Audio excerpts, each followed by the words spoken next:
groups at Morden is a choir, mix some church folk and some non-church folk, you know. And they kind of thought, well, how can we sing? Okay, we could sing a few spirituals, but... So they came up with this idea of having, and it sounds awful, but a moment of inspiration or something they called it. It was just when they had a break, one of the Christians would give a testimony. Just very short about how they'd encountered God in the last week. And then some of the non-Christians started saying, oh, could we, say something? And they tell their spiritual experience, some of which is a bit wacky. But actually, they're expressing their longing for God. They might be looking in the wrong place, and it opens the discussion and things like that. I mean, we've got some of these things going on already, actually. I mean, the book club is, in many ways, could be a missional community. It's about how you kind of introduce that. If you wanted to, I'm not laying that on you. It's about some of these things are about developing what we've got already. They would be accountable to the leadership. They'd be part of Densham Baptist Church. They're lightweight, they're flexible, they're inexpensive. We like that, don't we? They are church. I think that might be something that some of us struggle with because we have a cultural understanding of what church is, which goes back to Frost's question about what is the irreducible minimum. Many of these missional communities actually happen on a Sunday morning. Morden Baptist Church have used the phrase redeeming Sundays. And they're saying, if we are to live as missionaries and missional people, then we need to think like missionaries. And actually, on a Sunday morning, we're still going to have, even if we're in a missional community, we're still going to have some up, we're still going to have some in, and we're still going to have some out. And actually, if you're in a missional community, your up relationship becomes that much more real. Because you need him. And also, you're discovering him. You need your in, because actually it's the way it works. And out is what you're doing. At least once a month they're at a Sunday gathering, and in Morden, that is the first Sunday in the month. I don't quite know what they do at St. Thomas Crooks, because the number of people they are discipling is 4 times their seating capacity. So they obviously never all gather at once. I think they come in on different Sundays. And that's another story.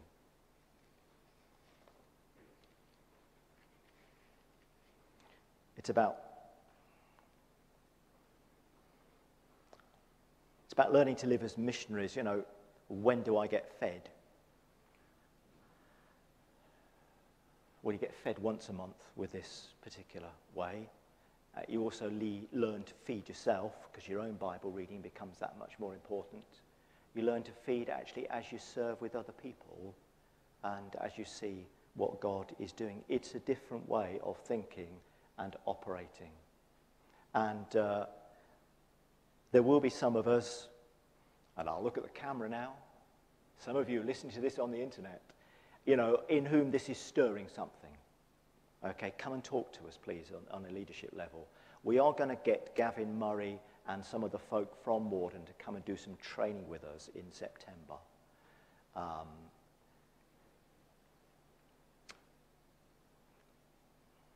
When we move out of this building, I'd always assumed we would simply go somewhere else and do what we always do, but in a different place.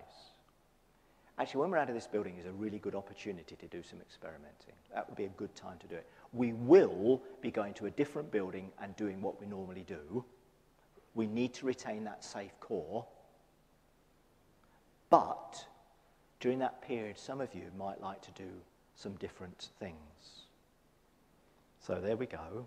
It's still all Densham Baptist Church. Okay? What happens after that? Well, what happens after that? And I don't know. I think the thing about missional communities, it gives us some chance to experiment, gives us some chance to do some different things.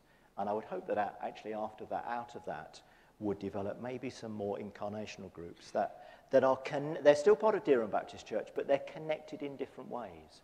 They're certainly connected leadership-wise, and there may be some things that we do together.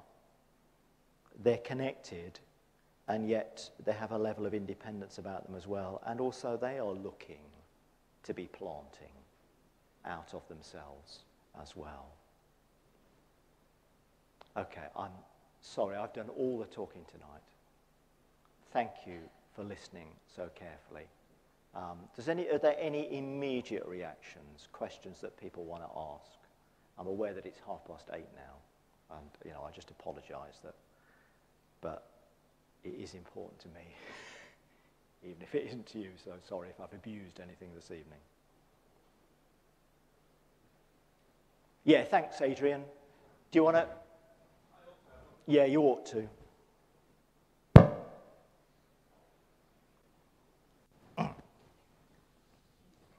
Could you run around with that? It's just a feeling that, in different ways we've talked about this before. Right. And it's almost, for years, it's been a buzzword, let's get out there and do something totally different.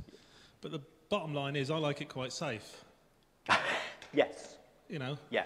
I've said before in meetings and in the leadership, I like the big sound on a Sunday. I like a big church on a Sunday. Yeah.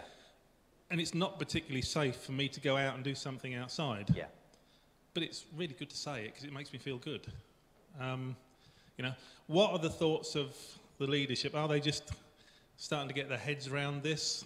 Are the leadership starting to think about what possibly seriously we could do as a church rather than sit here in a year's time and be moving on to the next buzzword?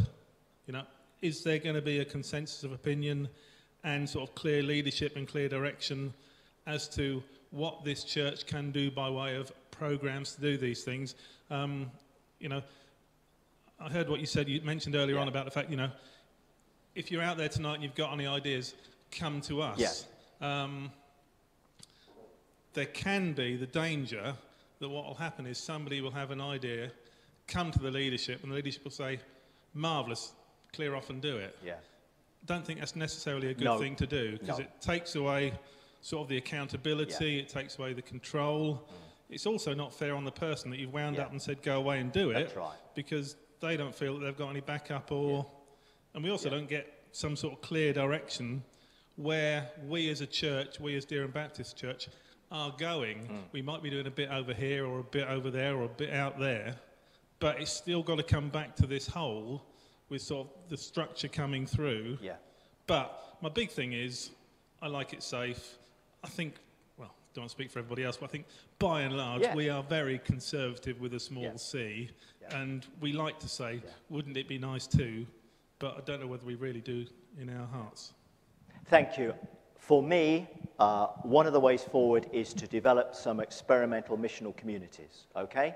Which means that not everybody has to be involved, but those who want to can, as a start. We keep the church as a whole well informed about what's going on, which helps other people, A, to understand what we're doing, and B, to feel more secure about it.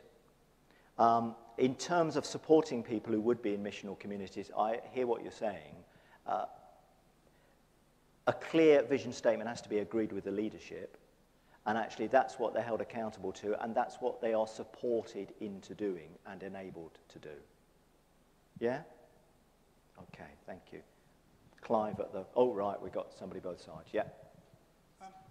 Just one thing from my personal point of view, having only just heard it tonight, I've taken notes and I need to go away and think about it. Yeah. Can I suggest that maybe we have another meeting in a month, 2 months, whatever it is time, when people have had enough opportunity to think about it, about themselves, maybe discussions within their own cell groups, because I hear what Adrian says about taking to the leadership, but isn't this a decision for the church to make as well? And that we should all be part of the family talking about it, ideas in, ideas out, no, yes, whatever.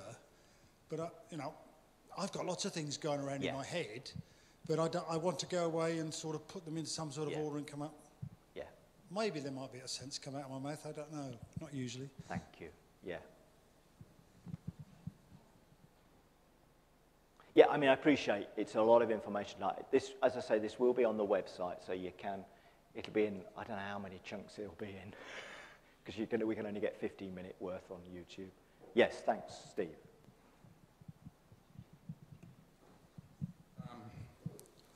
It's going to sound a bit negative, but I've got to say it. I think for me, firstly, I'm really excited by all this. Yeah.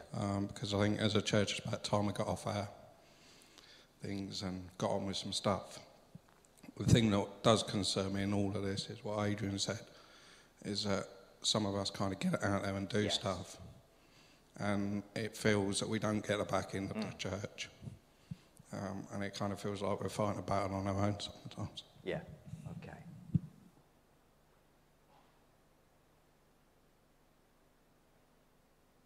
Okay, that's noted. Thank you.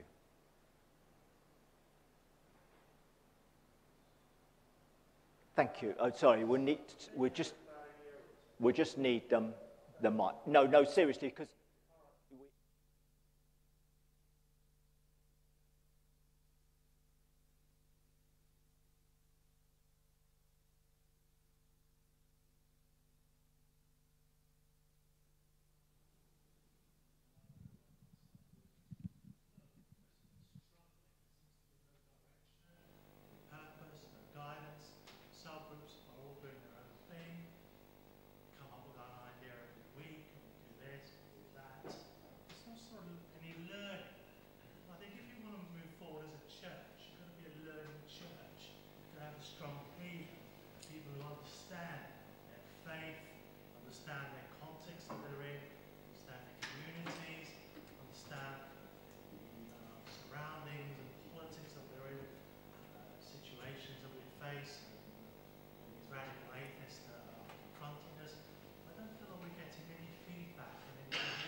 Can I just pass over to Alf on this side?